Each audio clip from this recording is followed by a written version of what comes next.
My name is Dr. Tyler Tolbert. And I'm Dr. Soren Poppy. And you're listening to the Fix Podcast.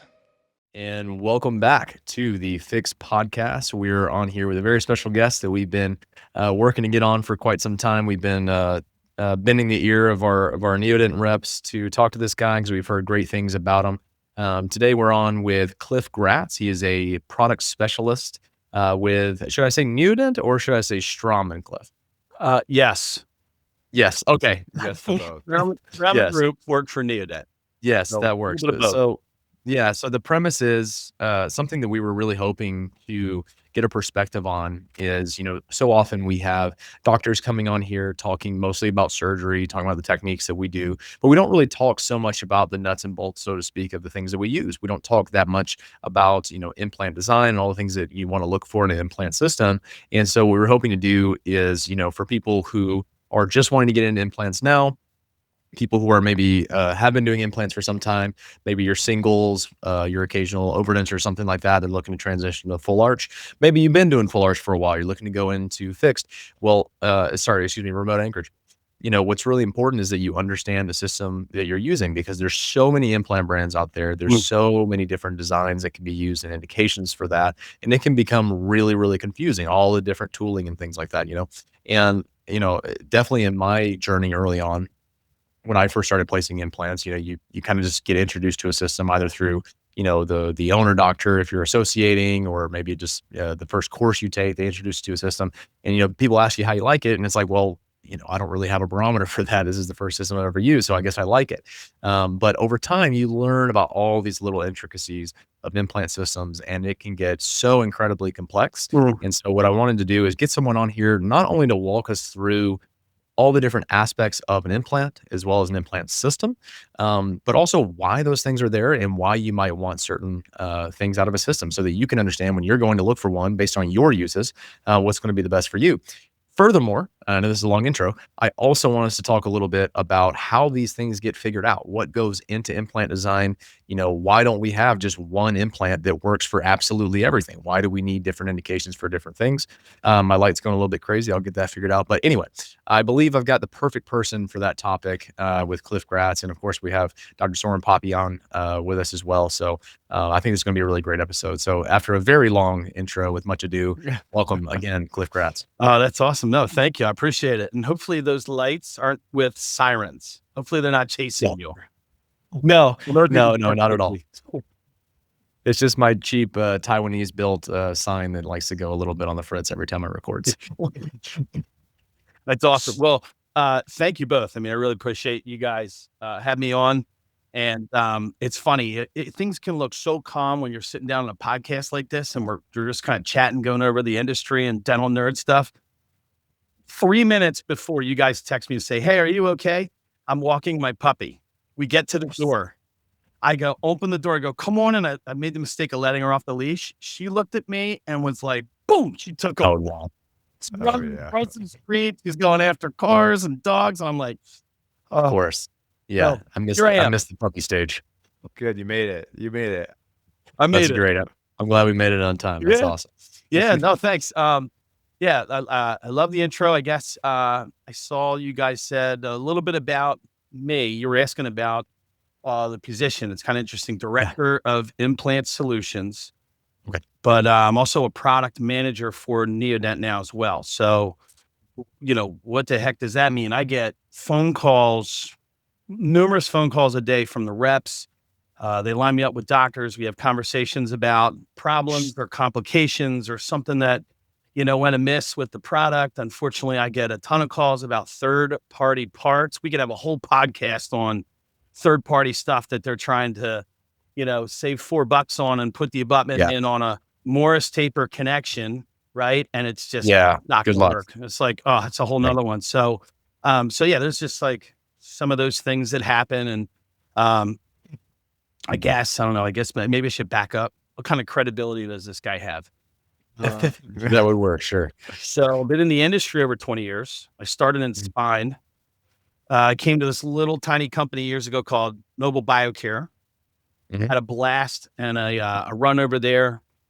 Cut my teeth learning everything about dental versus medical.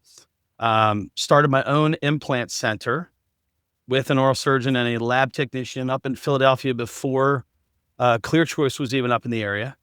So after several years, and then I actually left and went to ClearChoice, believe it or not. So I went over there early on in their days of looking at the business valuation of ClearChoice and their model to expand and look at private equity expansion, everything else. So they got bought out again. Now Aspen, really interesting. So I had neat time there. And that was when I actually heard about this company called Neodent.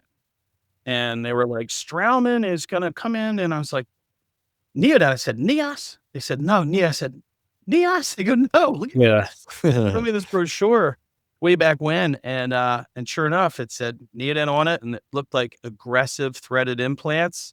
And I guess I got a glimpse into that early on before a lot of other folks being there, because that was the catalyst to get Neodent to the United States. And so anyhow, I've been here for just over 10 years now.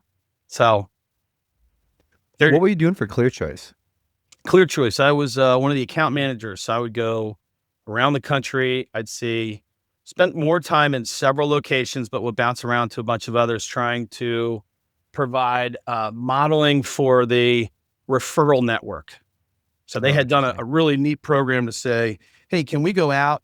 Can we talk to dentists around the area and help them with consultations, bringing in more of these cases and help them with some marketing and look for the opportunity. And also it turned out to be, a very interesting stint while I was over there. Like I said, we proved this model, and then we saw them just get acquired by larger private equity and just keep going. So at the time, there was probably 28, 29 locations. I think they're at probably 120 today. Yeah. So yeah, I'm in Denver, and they started here. So yeah, I'm always curious. Because I think we got 3 here alone. And it's just fun to see their trajectory. Yeah. Yeah. And you know what they say, a rising tide Lifts all boats. raises all boats. There we go. So That's right. Yeah, they put Full Arch on the map. There's a lot of the single site locations. They wouldn't be able to do what they're doing today without the marketing that was done by some of the bigger guys, for sure. oh yeah.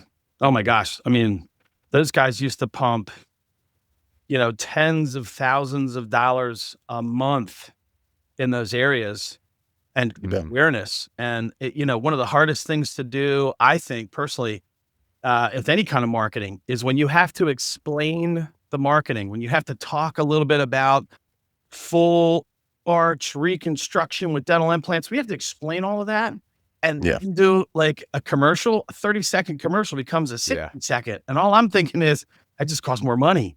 That's a lot of money. And how am I going to do this? So I need, and so now you get somebody like ClearChoice to help you, and you see all the centers and practices today, and man, has this come a long way, Yeah, absolutely. I think we're kind of probably like the second or third generation of, full arch, people that are entering into the market. And now I think we have a little bit more of an educated consumer base, and we don't have to spend quite as much time just explaining the, the concept of it. We would say all the time, our favorite consultation is like a ClearChoice second consult, someone that's looking for, other options out there. Yeah. And so, yeah, you're absolutely right. They spend a lot of money, and they help us out a lot with, educating the public. And then, guys like us, we can kind of figure out how to, be the better option, by comparison. So I'm very grateful for that. Yeah. Sure.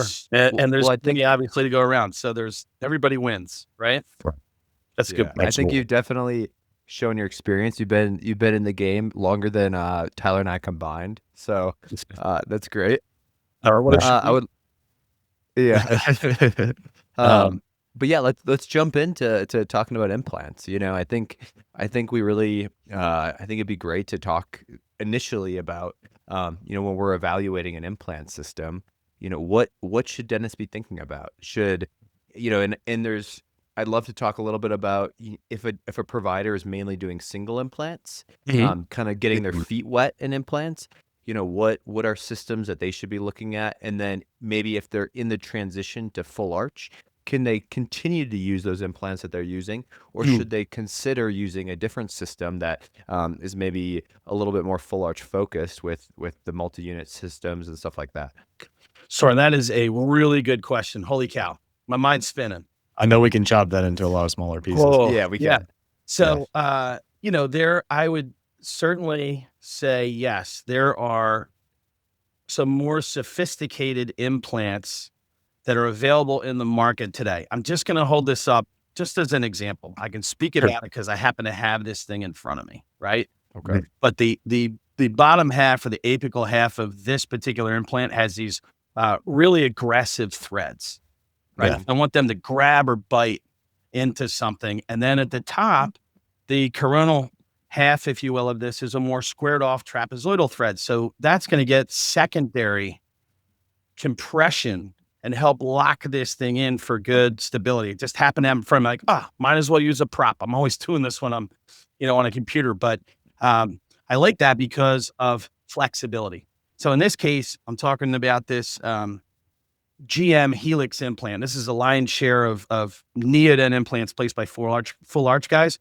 because in our first 4 diameters, I know that the apex, a lot of doctors ask, what's the apex of your implant? What's the tip? And I know that these are a 1.65 in our first 2 diameters and a 1.75 in the next 2 diameters. So what? Who cares? Well, if you think about reducing a ridge, you're knocking down 4, 5, 6, 7 millimeters of bone. You're basically shooting 2 plates of cortical bone with this soft trabecular cancellous bone in the middle, right?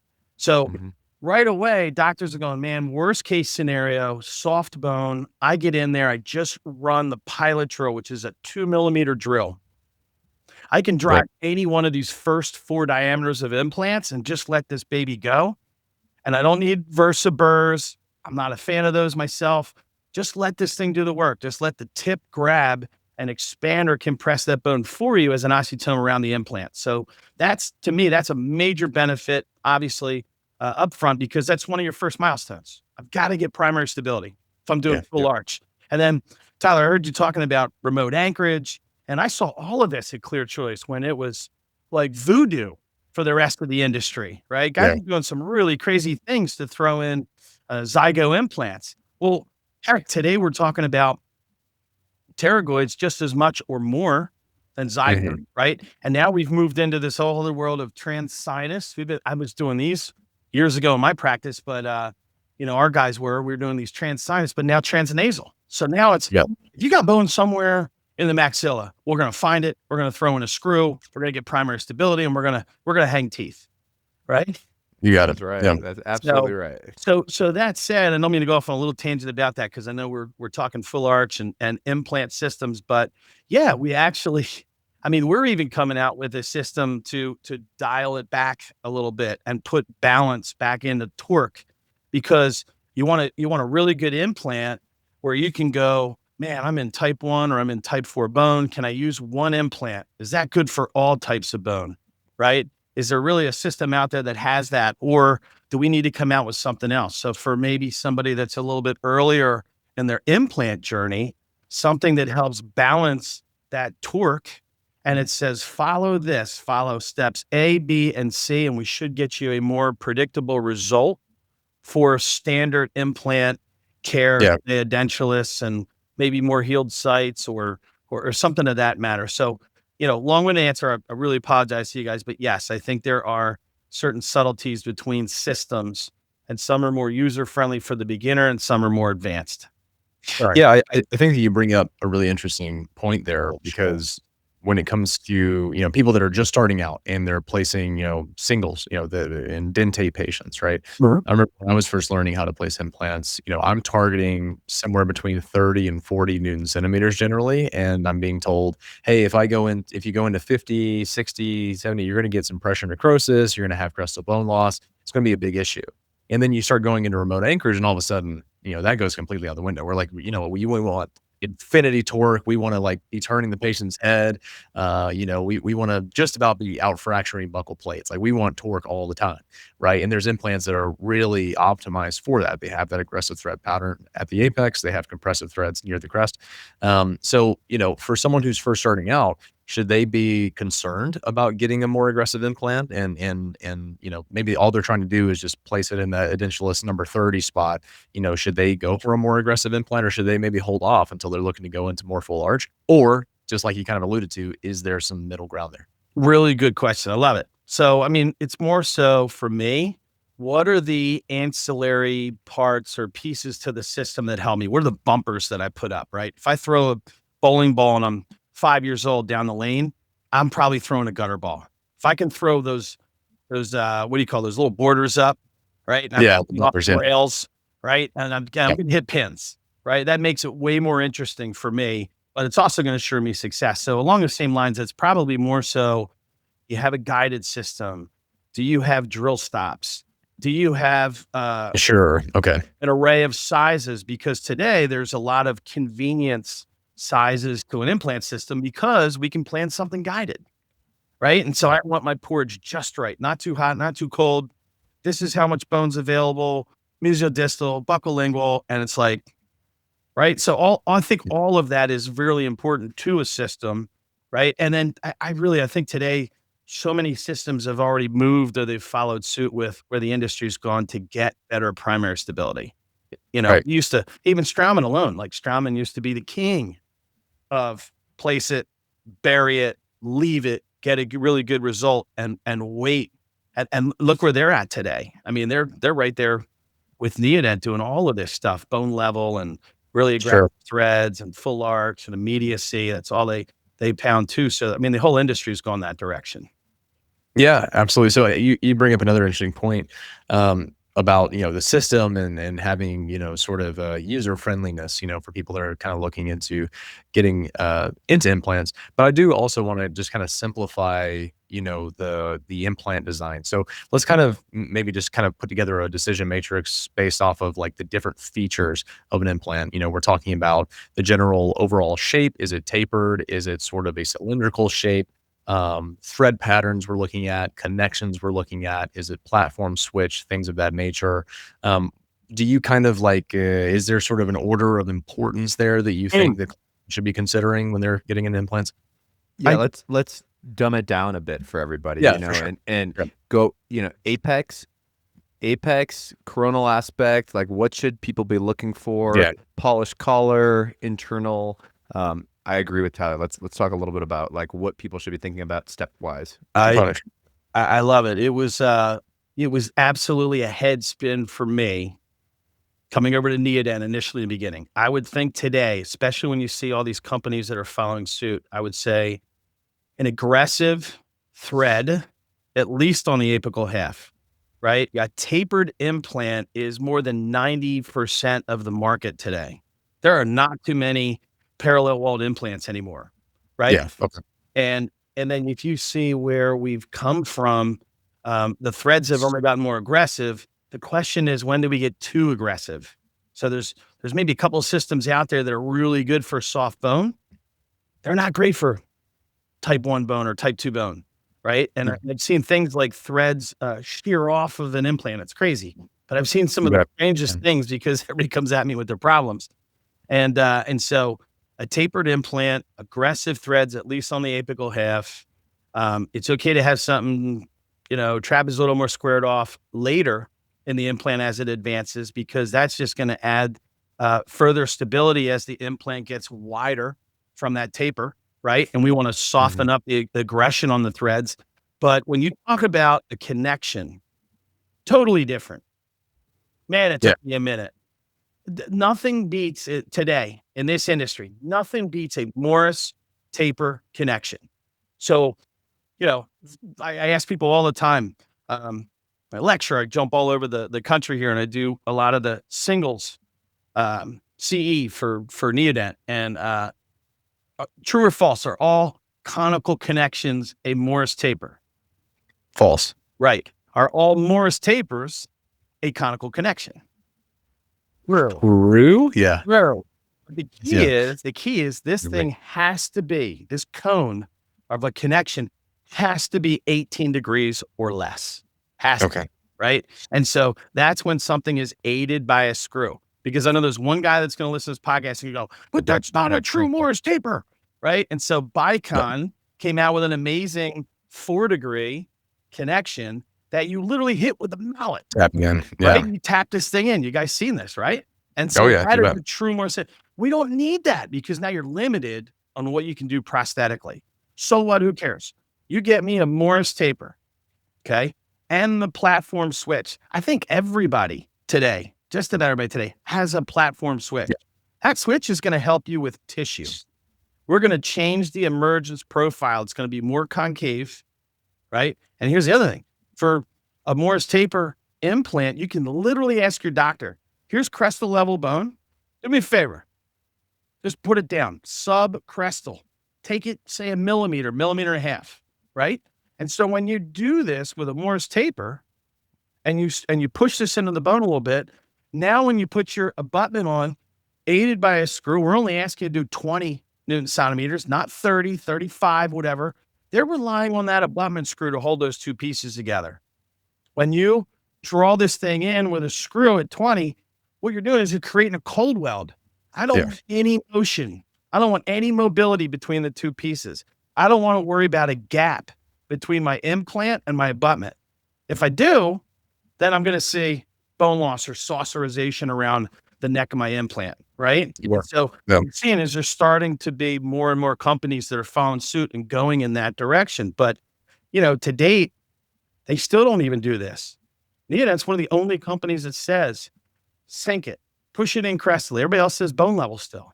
But the difference is what I'm literally seeing from a lot of my clinicians that I work with. We're doing a bunch of cases. We'll share stuff back and forth. I'm literally seeing this implant completely encapsulated by bone. I want that, right? And to the point where even when I have this platform switch, I've got this narrow emergence profile between the implant and the abutment, right? I see something that's tight. When I see this, I see the bone come up over, right? And you're not going to see this with things like an internal hex or a conical connection, not a Morse taper, but a conical connection. You'll never see that. You'll never see bone grow up and onto the ledge of the implant on the platform. What you will see is because of the platform switch, Soren, you were asking me this earlier, because I'm moving the gap in away from the bone, now I'm able to keep bone crestally on the outsides of my implant, but you never see it grow up and onto it. Does that make sense? Yeah, it does. Huge benefit. You have a really nice model that you just held up to the camera Yeah, a moment ago. The cross section of the internal componentry of the implant. So that's showing us what a conical connection it actually consists of, right? And how does that contrast with, say, an internal? I don't know if you have another model for just a simple internal hex system.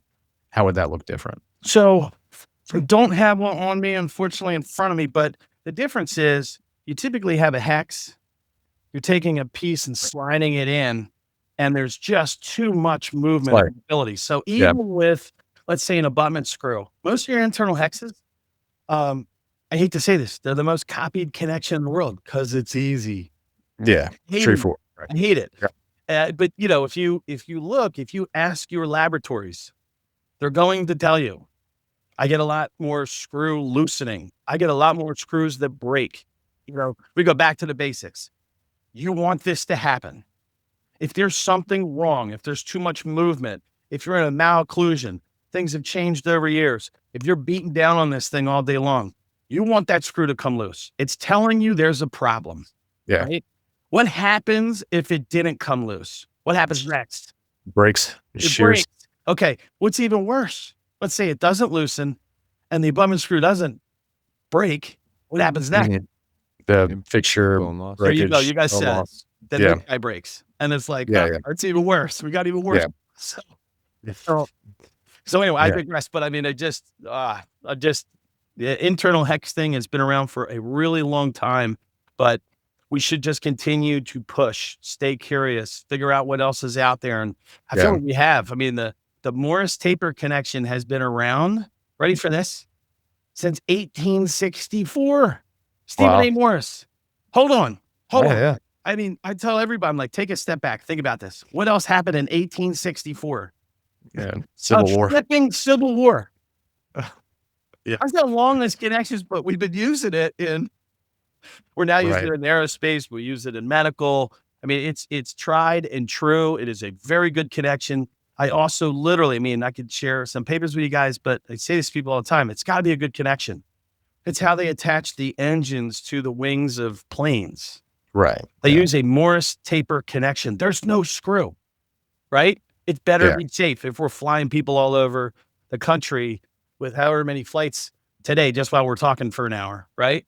And so interesting. It's also in the landing gear. You got to make sure. 'Cause sometimes you come down hard onto the runways and all. So it's got to be a very good connection. And obviously, I'm very passionate about this because it was a challenge for me coming from somewhere else in the industry and not being familiar with a Morse taper. So I took it personally. I've read a ton of papers on it, and now I'm in, right? So I understand.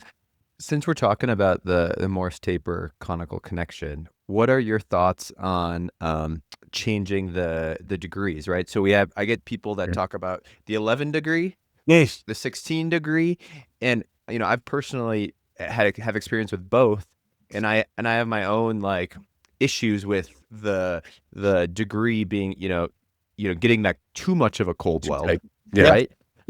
So I'm just curious, like what you've seen and why you think Neodent sticks with a 16 versus dropping down to like an 11. And I'm sure a lot of our listeners don't even know the difference between an 11 degree and a 16. So why do you think that it's better to, and maybe it's not better, but in my hands, I like a 16 over an 11 because I've seen a lot of issues with 11, but I'd love your opinion. No, that is actually a really good question. So we initially started out with a tighter tolerance between our connection, right? We were closer to an 11.5 degree, and there was somebody else out there prior. And what everybody knew about a competitor that had a similar connection with a tighter tolerance, a tighter degree inside their cone, the first thing everybody noticed was bone maintenance. They're like, what is the bonus staying around this implant? The hard part was there were restorative problems. And so we come along and we try to obviously work on something, make something a little bit better, index it, change maybe composition, make it a titanium alloy. You try and do all these little subtle things, but we still found, and you learn sometimes the hard way, we found that it's a little more challenging to work with those prosthetics to come in and out. So when you can open up that cone, if you will, of the Morse taper, but it still has to be 18 degrees or less, right? So when we open this up, we allow a lot more freedom of our products to come in and out, our restorative products, right? I think we have more flexibility. So the other thing was the previous connection, tighter tolerance, really deep. We were 4.1, and now we're like maybe 3.7 down inside the implant, inside our Morse taper, right? And so when you talk about something like an internal hex, this copied connection, most copied in the world because it's easy, right? It's about 2.5 millimeters. It's a lot different. It's not as deep, and you're cranking on the screw. So when we think about this screw, and you guys are talking about 11 degrees, 16 degrees, what's better for your sweet spot in your Morse taper? The more important thing is I don't lose that benefit or that feature. I don't lose locking it up. So I get more from a prosthetic standpoint, opening up the cone within the Morse taper itself, right? I get more products that we can bring to market for, flexibility, but I still have the cold weld. That's key. Right. Yeah. So you had a video on your website that I really loved, and I was hoping you could kind of explain it to everybody for the show. And it was comparing issues that people were having with the CM connection, which was a lot tighter, just like you were talking about the 11.5 or versus the GM. So what would happen, some of those restorative challenges, like you were talking about, were things would just cold weld, like you're trying to, seat a crown or some other prosthetic restorative component, and it's stuck in the damn thing. It's not even screwed in. It's just stuck. You're having to like jam it, and CM abutments, you have some notoriety for having to be, like hammered out of mouths. Like they really get stuck in there. What did change? Was it just that 11 to 16, or was there another design tweak there that helped it kind of back itself out? Oh, no, that's, again, another really good question. I mean, these are things that happen, right? You're like, oh man, what is going on? This thing's really stuck. This guy can't get anything out. So yes, when you open this up, we can get the part out a little bit easier, right? And you still don't want it to be easy. If it was, then we'll just go back to an internal hex connection, right? So we can't make it easy. The most important thing to me is we have to understand the why. So when people understand, then they back off a little bit, blood pressure comes down. Okay, this thing's stuck in there. I get it, right? But like we've added tools. So now we have little remover tools. Let's say you even remove the screw completely out. We didn't even have removable screws when we first had the GM system. We had screws that literally had, here's the abutment screw, here's the abutment itself, and we had a ledge that we created. So when you back the screw up, the ledge would catch the bottom of the abutment and kick it up and out, right? Well, Now, same thing. Now that we have removable screws, now we can drop a tool in. We spin that tool clockwise. It actually goes down. I actually use this as an example. This thing will go down in and through the abutment, right? Let's say the abutment's on top of this implant, and it'll literally go down till it hits the bottom of the implant, which I can't even really demonstrate here, but it would. And as I'm turning this to the right and it keeps passing down through the abutment, there's a couple threads inside our abutments now that kick the abutment up out of the implant. So the bottom of the tool hits the bottom of the internal portion of the implant and kicks the abutment up. So that's pretty. So pretty neat that we have these like little tools to help with these things, right? Yeah. And then alleviate the problems we see around locking something in with that cold weld between the abutment and the implant. That's fantastic. Okay. Yeah. That really elucidates that for me, because that was always kind of a thing, because I'd always heard, I never, had the privilege of using CM systems, and I always heard they were just like this restorative nightmare. But then GM came along and it was like, this is just get to earth. So it's nice to kind of know some of the engineering that went behind that transition. Yeah. I mean, we did a couple of subtle things that people don't realize, but you can put a driver into the abutment screw and we rock it counterclockwise. And what happens is that guy comes loose. And then there's, just one other little one is, let's say you have the handle on a mirror and you tap on the facial aspect once you know that screw's loose, and then it breaks the seal as well. So there's just little things that tap on the facial and then out it comes. Brilliant. Yeah. Well, now we know. Yeah. Right. With that situation a few times. Wow. That's fantastic. Yeah. So you said that right now the depth is about a 3.7. Before it was like a 4.3. What are the limitations behind the size of the implant with a Morse connection? And what is the absolute minimum height of an implant that can have that connection? And then, because what I've seen now, right, are these like super short implants. However, in reality, the super short portion of the implant is threaded, right? And then they have a polished collar on the top in order to fit a ridge that maybe, like, if you want like a 6 millimeter implant, then it has to have some sort of polished collar in order to place it retroframinally. Sword, I love this. You're walking me right down the path. Okay, good. Yeah. We literally came out with a helix short, very aggressive thread, right? Mm-hmm. And the shortest we have is a 4. The next size up is a 5.5, right? And so those two helix short, I'm just using those two smaller ones because they're the lion's share what everybody does. But like you said, they are so short of an implant, we have no room to create the proper connection inside. So if we can make it at tissue level, if we can give you this collar, and then I get 1.8 millimeters of that collar above the treated portion of the implant, right? Then I still got a connection. I can still make it strong. But here's another one. This is really important. This is the part that most of the sales reps miss, or they don't communicate well with the doctors, is now I'm actually moving the margin up away from bone.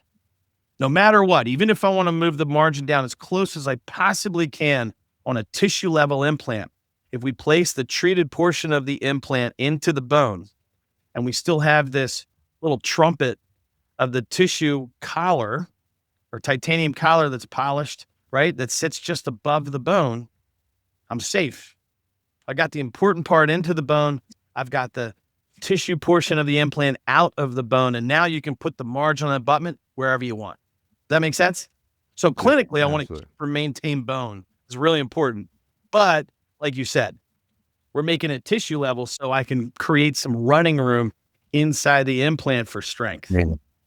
Yeah, I wanted to give a little layup because I know that there's definitely some providers out there that are listening to this that Yep. in their head they've been like, well, why don't my 8 millimeter implants just go to 6 millimeters? Yes. And the reality is Right. correct that the internal hex is the biggest factor there. And then once we get into these shorter implants, a different system is needed because in order to drive that implant with the polished collar, it just changes the internal dynamics a little bit, correct? Mhm. Yep. You nailed it. And then the nice thing is you can still put a multi-unit abutment, right? An MUA on top, that universal 4.8 shoulder. And now you can tie this different implant with its different kit or different system. You can still tie that into the rest of the construct, right? Mhm. That's the nice part. So you still put your helixes or whatever implant you want in your anterior. And then if you're bought for something vertically in the posterior mandible, oh, I can use these shorts, right? And now I've got these added points of fixation. Yep. That was a good one. Love that one. Yeah, that makes sense. And then another thing that when I first got into implants, I was placing Hyoscine. And one thing that was just absolutely confounding for me was how many parts and pieces we had to keep track of, right? So you had a mini platform that I think went up to like 3.5. And then if you wanted to get wider than 3.5, you had to have a regular platform. And so you had to have multi-unit abutments for every platform, right? So you had to have minis for regulars, and it made inventory kind of a mess. And then when I switched to a more universal system, all of a sudden the world changed. Like a 30 degree was a 30 degree, and I could use that in whatever. So I'm curious about, what kind of design aspects, allowed implant companies like Neodent to make that sort of switch to where we could have a universal platform. Why didn't we always have that with any other? I think it goes back, honestly. I think it goes back to the Morse taper. I'm back to it again, right? If I know that connection is that strong, like using it in aerospace, right? I see. Yeah. If I know this, then I can now keep a consistent platform for you throughout. I can maintain bone. I can simplify your inventory. I can lessen confusion. I don't need a narrow and a regular and a wide, but I still need to know that I have that strength, right? And Yeah. so when you look at studies, stress tests, or finite testing, when you see forces displaced throughout an implant with a Morse taper connection, there's no stress on the screw. It's a beautiful thing. You actually see the fatigue or the stress and friction that's brought through axial forces or biting forces from your abutment. You see them displaced throughout the implant, but not the screw, doesn't touch it. So can we keep a 3.0 platform or a platform for whatever system, right? Can you keep that in a Morse taper throughout? And so in our case, we're lucky. We've got 7 different diameters of a helix implant, from an 8 all the way up to an 18 within that one system with one platform. But if you want to be the kings and queens of full arch, right? And 1 in every 2 arches done in the United States at the moment is done with Neodent. So we have to continue to build this portfolio, or we're going to lose market share, right? And so you have a 2.9 implant, it's got a different connection. Sure. You have a multi-unit abutment that you can put on top of it. We call it micro. We still have a helix short, tiny little guy. You can still put a 4.8 MUA on it, but you can also move the other direction and say, do these guys have something? I mean, you guys are hearing this first. I literally have something in marketing right now that I'm getting approved. We are the second company that I know of in the United States that has our helix long implants indicated for pterygoid placement. I'm literally fixing a piece and sending it out. I'm broadcasting it all over the United States, like probably next week, right? But it's exciting for us that we actually have the indication. There's only one other company that does it. And so adding that and saying, oh, now you can place a 20, a 22 and a half, or a 25 and get here, right? Some guys do these other things like this. Some guys place them, in other indications, but I mean, and there's Right. So now what we're saying is, from an 8 millimeter length all the way up to a 55, something for everybody. But the lion's share of that full arch stuff is done with those helix and those 7 diameters right in the middle there with one platform. But when you expand, then you got to go into other platforms to adjust. I am curious, and you make a great point, and that's one reason that we really love doing full arch with Neodent is we do all that array of techniques, and we do it with the same system all the time, which is fantastic. When you do go to a 2.9 millimeter diameter, what needs to change the connection to compensate for that? So, I mean, you obviously can't have a 3.0 connection. Well, yeah, fair. 3.9 implant, right? So, yeah, you got it. You have a Morse taper, but now it's a 2.3. It has to be. So we still want to tighter. Yeah. We want to keep that wall intact, and we got to figure out what that is. So from our previous 2.9 implant, we've increased the strength in that thing by, I forget what it was, like 37%, something crazy, with basically keeping a very similar design and keeping the Morse taper connection intact, right? Most important part. And is it always going to be grade 4 titanium? To my knowledge, our belief, and I love that you said this. This comes up. This is stuff people talk about in these. Yeah. Holy cow. This is so fun. So the people that forget, right? They talk about an implant. They go, I want it stronger. I want it bigger. I want it faster. I want, blah, blah, blah. And you always have to do this. You got to figure in, like, if I make the implant stronger, then what? What's it look like from a modulus of elasticity, the type of material that's in the bone? How is this thing going to act under force when it's in bone, right? Because now you're changing all of that up. And again, you just got to start reading papers on this stuff. You got to stay curious, right? And so people are like, but I can make the implant stronger. But that doesn't mean it's better for the body, right? Prove me wrong. Show me a bunch of papers that say we should all move to a grade 5 stronger type alloy titanium, right? How many of those are out there? There's a couple, but there's not a ton, right? The body is way more accepting of a commercially pure grade 4 titanium. Oh no, let's do it. Let's get it cold worked to make it stronger, right? Sure. How about that? Fair enough? Yeah. I mean, it's certainly nice. I mean, I occasionally you get patients that ask about, allergy, right? Allergy to a lot. Biocompatibility. It's more than you would think. And, always our response to that is, well, it's grade 4 pure titanium. It's the same thing they put in hip implants, medical devices, things like that. So, it's the most compatible. I mean, some people have a titanium allergy. The incidence is maybe 1 in 10,000 at most, compared to a lot of alloy implants. So what I usually say is, hey, if you ever heard of someone that was allergic to an implant, they might have had an alloy implant. It might have been some cheaper metals that react. So that's one that comes up. That's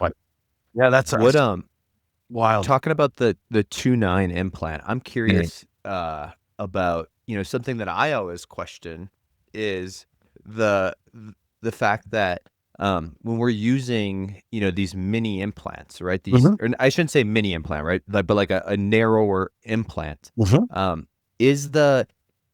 Have you seen papers that show that in full arch treatment, is there a higher failure rate when placing these implants?